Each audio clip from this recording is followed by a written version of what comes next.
Hello and welcome to King County Connects, where we take a closer look at some of the important issues in the county and in our region.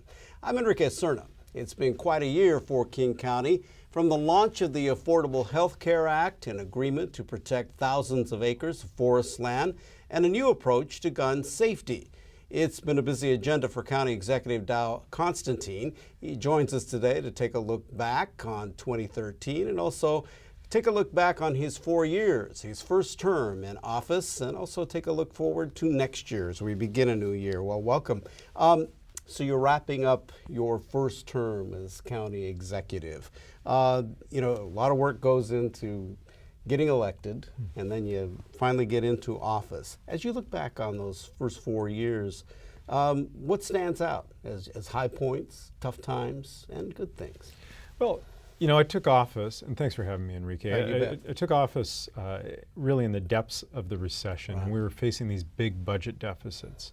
And those had come every year, but they were much worse at that time. And so we set out as sort of our first task to put the county back on sound financial footing. And some of the most rewarding things that have happened during my first term are not big splashy projects that you can cut ribbons on. There were advances that we made working with our employees to help them get more engaged and making the government more efficient. For example, saving tens of millions of dollars in employee health care and having employees get healthier at the same time, or embracing the principles of lean management and starting to think about how we can do business differently to deliver better service less expensively. But there were other things we were able to do in addition to the sort of internal fixing of the county. We set about to build a new South Park bridge. The old bridge was falling down. We formed partnerships that allowed us to put together the money, and that will open early next year. We made some tough decisions about replacing a contractor on the Brightwater Tunnel project, and we were finally able to open the Brightwater sewage treatment plant. We finished the transformation of the county's technology systems that had been brewing for well over a decade and had met with a lot of challenges over time. We fixed that, we made it work, and now we're building on that success. We formed partnerships to stabilize Metro Transit so we didn't have to lose hundreds of thousands of hours of bus service, and we created a new way based on performance to put the hours out on the street. There are innumerable achievements of which I'm tremendously proud, but they all come back to focusing on making this the best run government it can be, the best run government anywhere, and engaging our employees in that challenge. As someone who covers politics locally and keeps an eye on government, your counterpart in Seattle, the mayor of Seattle anyway, had a rough going in his relationship, I guess, as he came into office. It was noted that you really kind of were lower profile, but really went to work on trying to address issues in the county. Mm-hmm. Was that a real something that you really thought about as you went into office 4 years ago? It was. I mean, part of that is just a natural difference in personalities, styles, approaches. But also, the county had a different and I think more challenging financial situation than the city had. And I knew that in the long term, if we as a county were going to be able to deliver for the people of this county, to protect quality of life, to fix those things that need fixing, we had to fix the internal workings of the county first.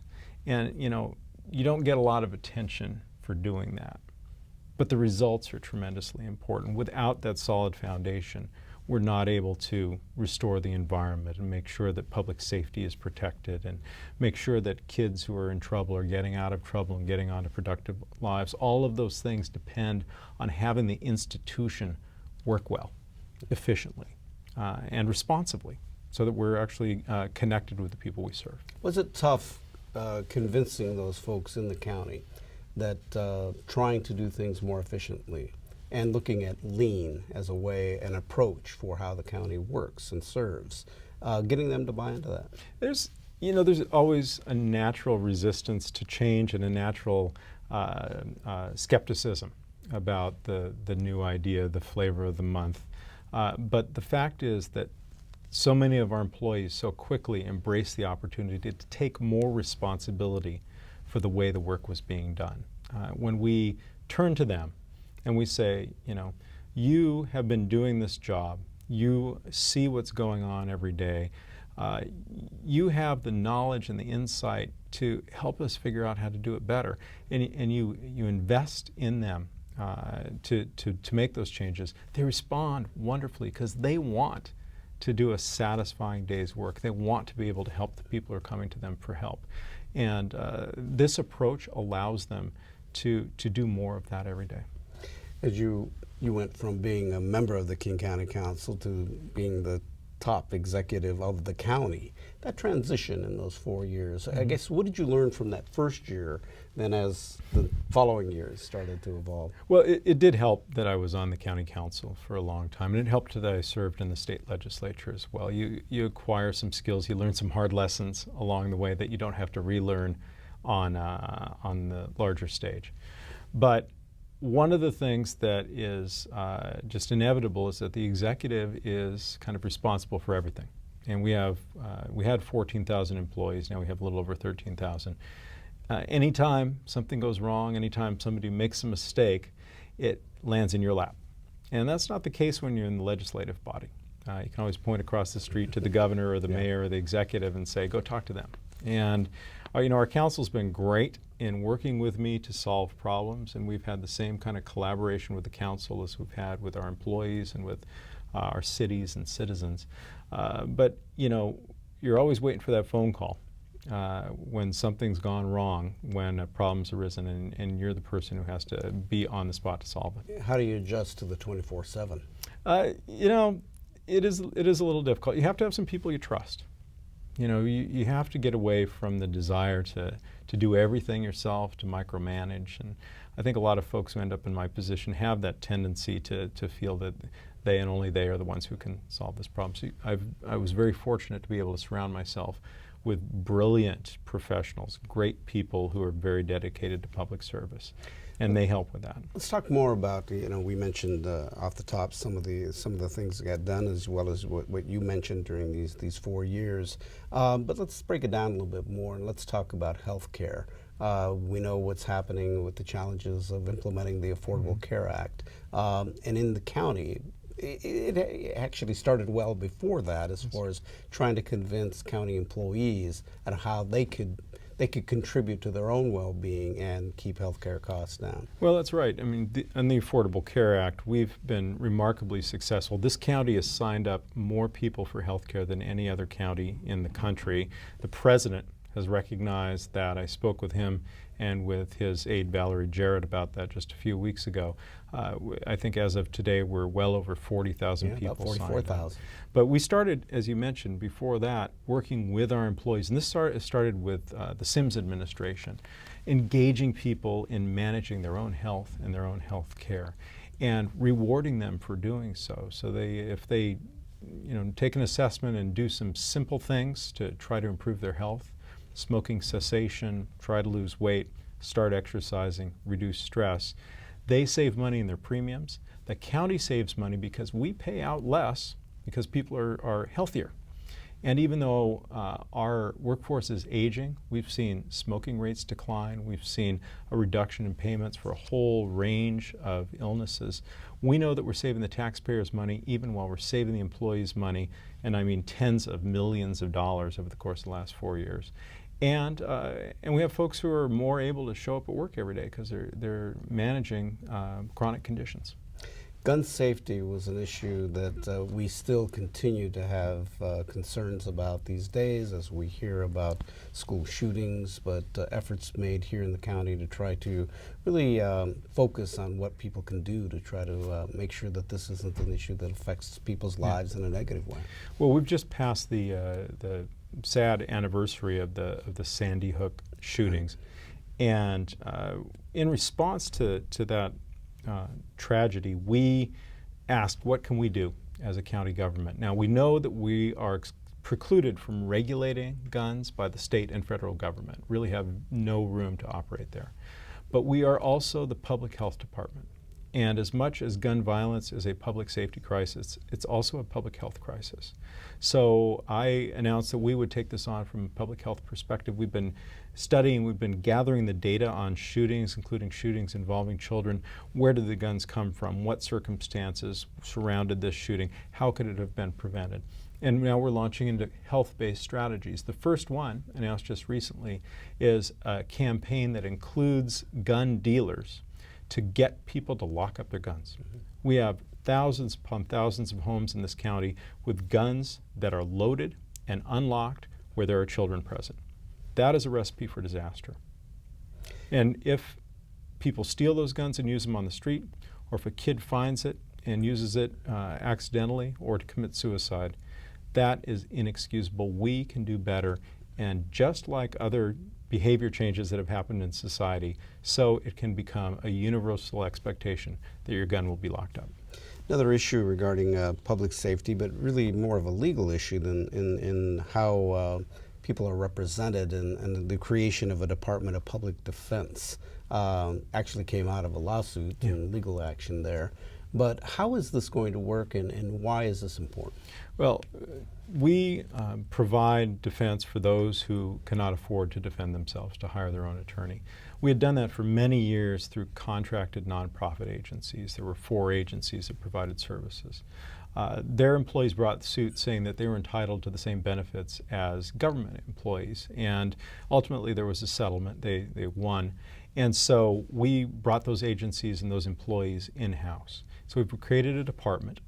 We will manage it, as they had previously managed, to provide the best service, a zealous defense for those accused of crimes.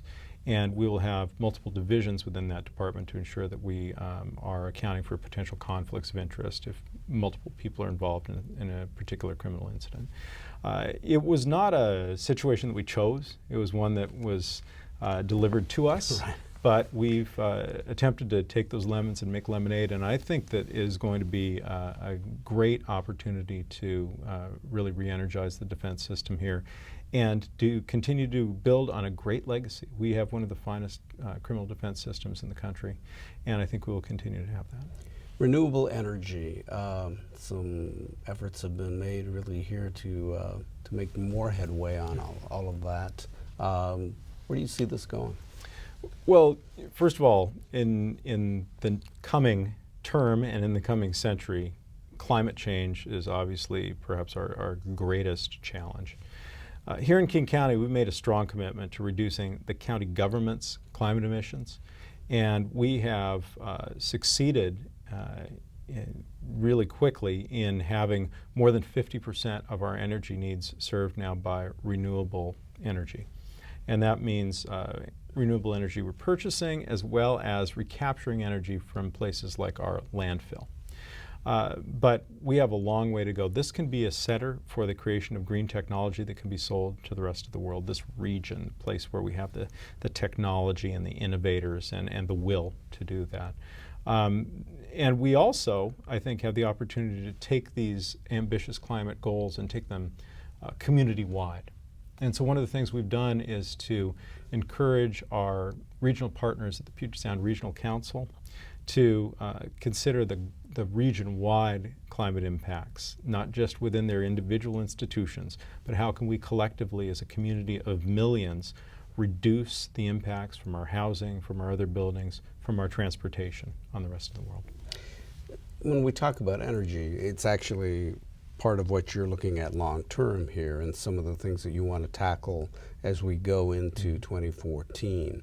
Also related to climate change, obviously concerns about coal and the coal being shipped from through Washington State up to Cherry Point. A lot of political issues there too.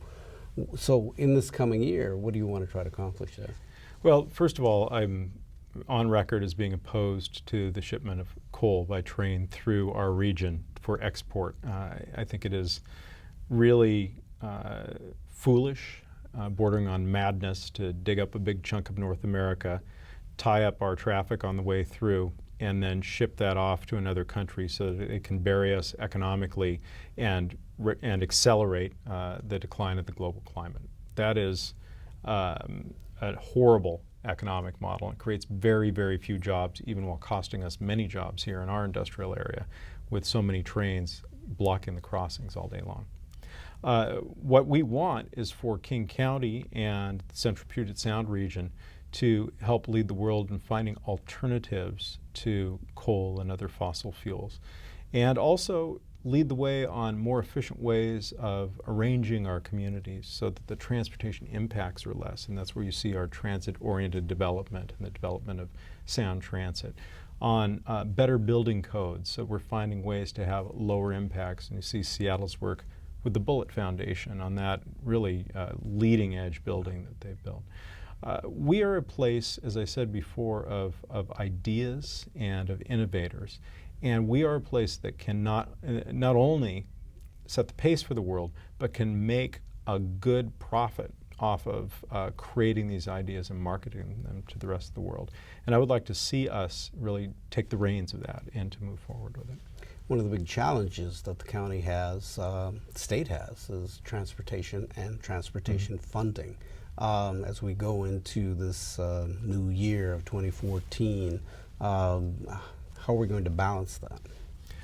We've been asking the state legislature to create a local funding option for us to be able to keep our bus system functioning just at its current level. And we've been asking them to do that in conjunction with a statewide package to help pay for the construction and the maintenance and repair of state highways and local roads. So far, the state legislature has not acted. And we're quickly approaching the time when we're going to have to turn to other options, existing sources of funding that we have on the books that we can offer up to the people to keep our buses running. The reason the bus system is short of money is because the recession took away hundreds upon hundreds of millions of dollars in sales taxes that are never going to come back. So we had a temporary charge authorized by the legislature that runs out next year. We had reserves that we've spent down to keep the buses running. We have mitigation money from the state for the Highway 99 tunnel that's keeping many, many buses running on the viaduct right now. That money goes away early next year. There's this confluence of factors that's going to cause an up to 17% cut in the bus system unless we're able to get new funding. We've asked for their help. If they're unable to do that, we have to reluctantly turn to other options and go it alone. And we will do that because we cannot, our economy cannot afford that magnitude of a cut to our bus system.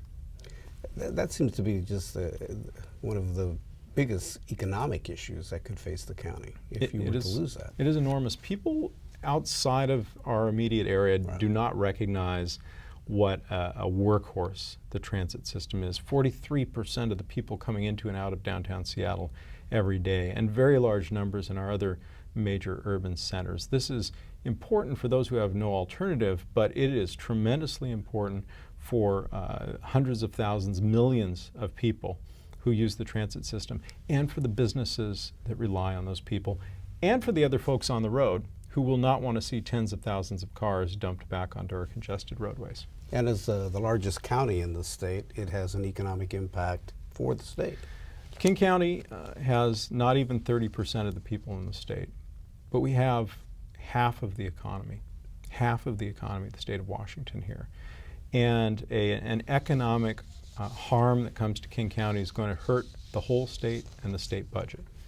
Again, we want to be part of a statewide solution. We are part of Washington State, but we cannot stand by and wait while the state continues to delay and to fail to take action. We need action out of Olympia. If we can't get action from Olympia, we ourselves will act. One of the issues that you're looking ahead at in 2014 is equity and social justice. And the question can be asked is why is that something that should be concerning government? Yeah. Well, this matters. And equity and social justice, the basic notion of fairness, is at the very center of our work here at King County. I've made it clear that our commitment is that everyone here, every child being raised in this county, should have an opportunity to fulfill his or her potential. We can't have a community of haves and have-nots, of people who are succeeding and starting businesses, and then others who are just stuck generation after generation without prospects. We have thousands of jobs right now requiring higher education, technical skills, going unfilled, recruiting people from around the world, while we have at the same time thousands of people being raised here who are not getting the skills they need to be able to fill those jobs that are only a few miles away. We can fix that. We can fix that by expanding access to higher education, and we will advocate for that. By moving upstream and focusing on early childhood education, on readiness to learn, so that kids don't arrive at kindergarten already 2 years behind and unable to catch up. We can fix that, and the City of Seattle is working on fixing that. This is a challenge that is within the capacity of this region to fix, to meet. We have the resources as a community. We have the will. We have the businesses here. We don't have to invent businesses to give jobs to people. All we need to do is connect folks to the amazing opportunities that are available. That is a project for this term. Do you see this as part of the bigger debate over equity and income in It is America very today? much a part of that bigger debate. There's a lot more talk now about the haves and the have-nots, the increasing disparity in wealth and income. The president talked about it just a few weeks ago. And here we have an opportunity to break away from that trend, not by slowing the advancement of those who are succeeding, but by helping others who are stuck in the doldrums to be able to participate in that economy. It's not just about making money either. It's about fulfilling your potential. It's about flourishing. If a kid has artistic talent but no outlet, we need to help them get the education and the training and the opportunities to become that painter, that author. If somebody is interested in the sciences or math, but they're not being encouraged and helped along, we need to get them that education so that they can become the next Bill Gates or the next Bill Boeing. There are opportunities here like almost nowhere else in this country. And if we can't connect the kids being raised here to those opportunities, shame on us. When you talk about this, you're also looking at it beginning very early in life, and early childhood education. A lot of talk about this in the state, and sometimes the talk has not really gotten anywhere. Yeah. So how do you plan to change that for King County? Well, I know that the City of Seattle has taken formal action to start moving forward on pre-K, universal pre-K, which is 3 and 4-year-olds before kindergarten. We already work with a program called the Nurse Family Partnership, which meets moms, usually impoverished moms, while they're pregnant, and follows that kid through birth and the first 2 years to make sure that they're getting the proper nutrition and the proper enrichment so that they can be on a par with their peers when they get to school. Enriching those two strategies and having them meet in the middle so that we're able to make sure that every kid gets off to a strong start is really the key to dealing with the criminal justice problems we have, with a lot of the challenges we see on our streets every day, mental illness, etc. We need to focus on moving some of those resources that we're spending on symptoms and get them into dealing with causes. And when you deal with causes with a kid who's 1 or 2 years old, it's something that I or any other politician is probably not going to see a result from in our lifetimes, at least our political lifetimes. But it is the thing that is going to deliver us from the trap we've created for ourselves of continually warehousing more and more people in the criminal justice system. We can do it through our reinvented health and human services model, where we focus on outcomes, focus on the client, and we focus on what works. We can do it through investments like the city's talking about in early childhood education. And it may cost a little more in the short term, but it'll pay off handsomely in the long run. As you go into a new year and you're going to begin your second term in office, is there one particular thing that you really want to try to accomplish here, and particularly in the next year? There are a number of challenges that come to us, whether it's cleaning up the Duwamish River or whether it is reinvesting in our youth so that they arrive in school ready to learn. But I think that the two big challenges that are going to define this generation are the challenge around inequity around the haves and the have-nots and the way in which this country is losing its middle class. And that is something that we address in many ways, whether it's transportation, economic development, human services. And the other is climate change. Now, I came into office working on environment across the board, and we continue to make great advances in open space preservation and salmon restoration. The thing that is the big challenge that we cannot turn away from just because it's big is the challenge of climate change. We can be a center for solutions for that. We can lead by example in this government and in this community, and the great minds of this region can help pave the way for the rest of the world to start solving this problem. Is that something you want to be as your legacy, I guess, in this office? That's a big legacy to Yeah. to set out there. But you know what? It is really not appropriate to set your sights any lower than that. If you ignore a challenge like climate change, if you ignore a challenge like the inequities in our society, then you're doing a disservice to yourself and to the office. So in each of the things we do, even though they may not be the solution, we need to be aiming at solving those challenges. And when we do, I hope that we will provide a model for others to follow. One last question here, and more personal than anything else, is that what have you learned about yourself as you moved into this position? You know, you went from the council, you ran for the job, you were elected, you were reelected easily, and now you have that opportunity for another 4 years. You know, you do learn quite a lot. One thing I learned was that I really am uncomfortable with a lot of the importance that people put on personal interaction with me, but I have to remind myself it's with the executive, with the office. You know, people can remind me, it's a big deal to these folks that they got to meet with you. I say, why? It's just me, right? But also that I'm very comfortable in the role that I've taken on. It seemed quite daunting at first, but after all this time of working in the private sector and the public sector, I think I know who I am, and I know what my priorities are. And I also have developed the ability to become comfortable with not getting everything I want all at once. And that is very important in this business, because you can't get anything done if you expect to get everything you want. Yeah. You know, and then I turned 52, I got married, and I got reelected with over 78% of the vote. So it's been a decent year. Yeah, I think you did okay. That's all right.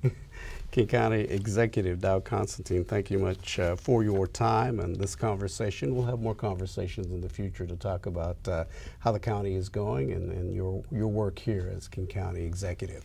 And thanks for joining us today. Please visit us online at kingcounty.gov/KCTV. We will see you next time. I'm Enrique Cerna. Bye-bye.